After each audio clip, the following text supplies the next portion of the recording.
Hello, everybody. Welcome to Bad Bit Games. I'm your host, Joseph, and today I thought I was going to have a good day. I woke up, I was like, man, we're just a day away from Battlefront 2. It seems like they got their act together. I'm really excited for this game.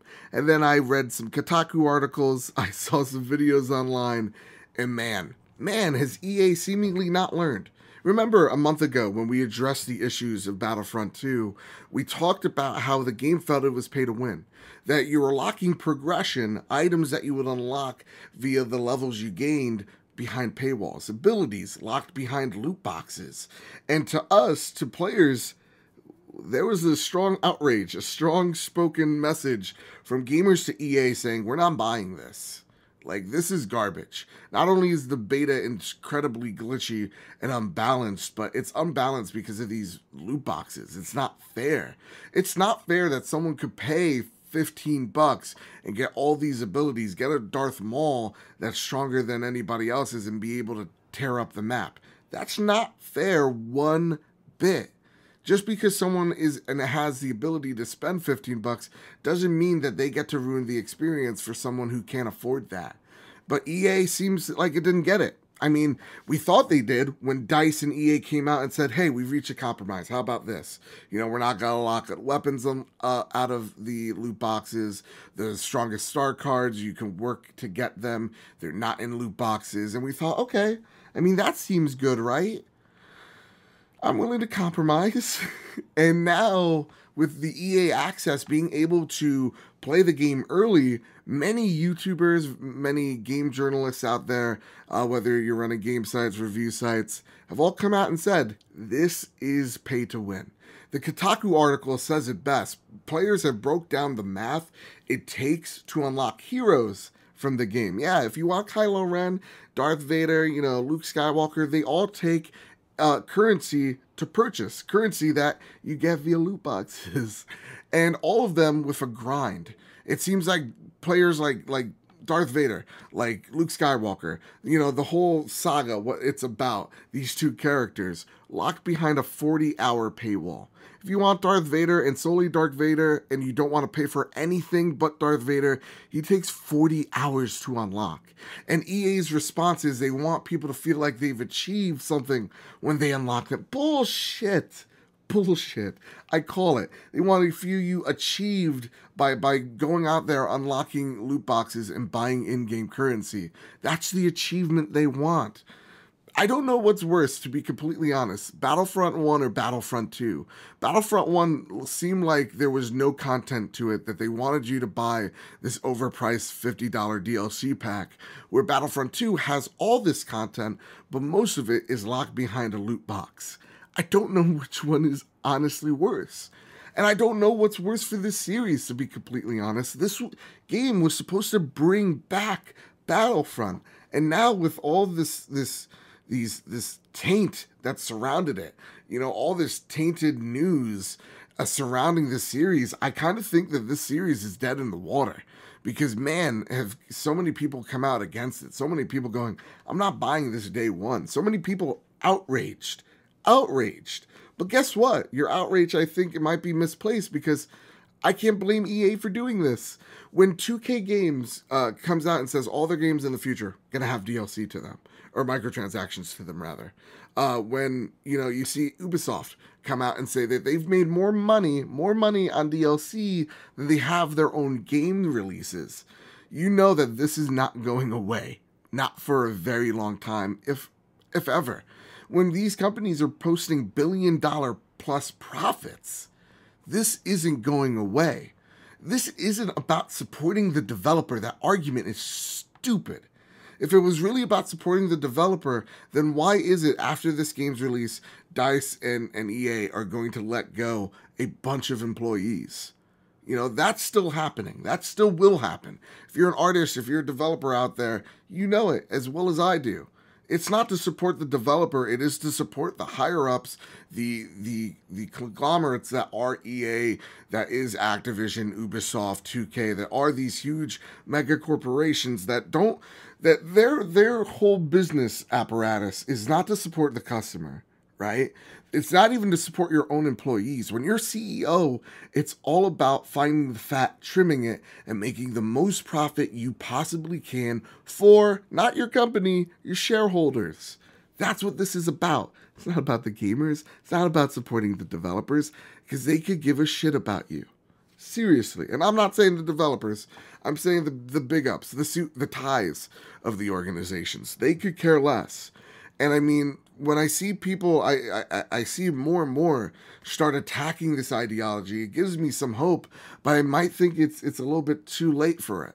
You know, these companies, they don't see the light at the end of the tunnel like I think some of us think we do, right? Because they're making money. Until they stop making money is when they'll try to do something else. And so with that, I can't blame EA. I want to, but I know what I'm going to do. I'm not going to buy this game. I'm not going to buy it. As much as I love Star Wars, got me BB-8 mug right here. I love a good Star Wars, but I'm not going to support this game. Star Wars is my favorite franchise, a franchise that means more to me than most things in life. Man, that's sad and depressing. But it's true. I love Star Wars. It's a part of my personality, how much I love Star Wars. And I'm not buying this game. This is garbage. What I see right now is garbage. What I see the excuses being had is garbage. And I'm not going to support this type of behavior. And I hope neither do you. I hope just because we love a thing, like we love a series, doesn't mean that we have to defend it when something wrong happens. Sometimes I feel like we defend something because we love that thing. And I just don't feel like that's the case. You know, some companies, they do it right. Like Blizzard does it right when it comes to microtransactions. I say it all the time. I'm sick of it. Overwatch, great example of how you do microtransactions. But some companies, man, they see that and they go, well, we could even make more money. And that's disgusting. So I won't defend it. When Blizzard comes out and makes something I don't like, I will be right there to talk about it. But until then, yeah, this is disgusting. Don't support this. But the one thing I will not support, and this is where I'll end the video on, is the fact that I'm seeing developers of DICE coming out and going, guys, can we chill out? I'm being harassed. I'm getting thousands of tweets, angry tweets, calling me names, threatening me, threatening my family. There was one developer that came out going, guys, I've gotten 7 death threats, over 1,000 harassing tweets. This is all over a video game. You know that, right? And that to me is the saddest thing, because you could be passionate like I am about microtransactions, but know that it's not that developer's fault. Why does the graphic lead, what did the graphics lead have to do with anything about the microtransactions? What did the animators have to do with the microtransactions? No, the pitchforks, the torches should be aimed at EA, not DICE. If you have something mean to say it to EA, but still don't, because those are actual just people working a social media page. So don't yell at them. Just make sure and tell EA why you're not buying their product. And at the same time, and I know this is hard, being respectful.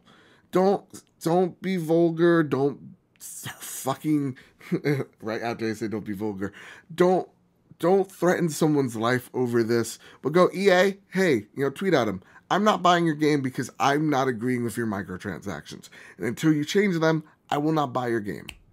Bam. Simple as that.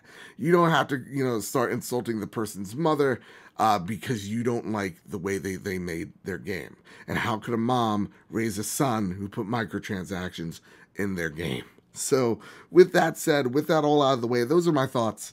I'm still fighting the good fight and the microtransaction fight, but I do kind of think at this moment is a lost cause. I think that we're going to see more companies do it wrong, facepalm, and then in the next 2 to 3 years start shifting to something else because these things are giving them just bad publicity. So with that said, with that all out of the way, those are my thoughts about these microtransactions. Let me know in the comment section down below what you feel about this situation, and are you still buying the game? Are you not? Why not? To me, I would like to take the risk for you guys and buy it to see for myself, but honestly, I kind of feel like, listen, I think if if everybody's saying it, it has to be true at this point. But let me know in the comments if you really want me to do a follow-up on this. I would take the bullet for you guys. But again, I don't want to, and I don't feel like I need to. So with that said, everybody, I want to know what you guys think about microtransactions down below. Guys, gals, that is it for Bad Bit Games. Our announcement earlier this week is that we joined Bobby, Sean, Toby from If I Ran Nintendo, We the Nerdy, and the Nintendo Guru. We are on the Patreon and Discord of Make Us Better. So if you guys go, hey Joe, I like your content so much, here's a buck or two, go on to Patreon. It helps us out. It grows this channel. Because of your support, we are going to start making a new podcast where, guess what? I bring people of all types of backgrounds, whether you're just an average gamer, whether you're a YouTube personality, whether you're a podcaster, whether you're, hey, if a member from EA wants to be interviewed, I'm here to do it. It's called the Bad Bit Show. So maybe in the foreseeable future, you see that because you make us better. So with all that said, all that out of the way, those are my plugs for this evening. And with all that said and all that out of the way, well, holy shit, I just said that again. Keep your wits about you. Have a nice one.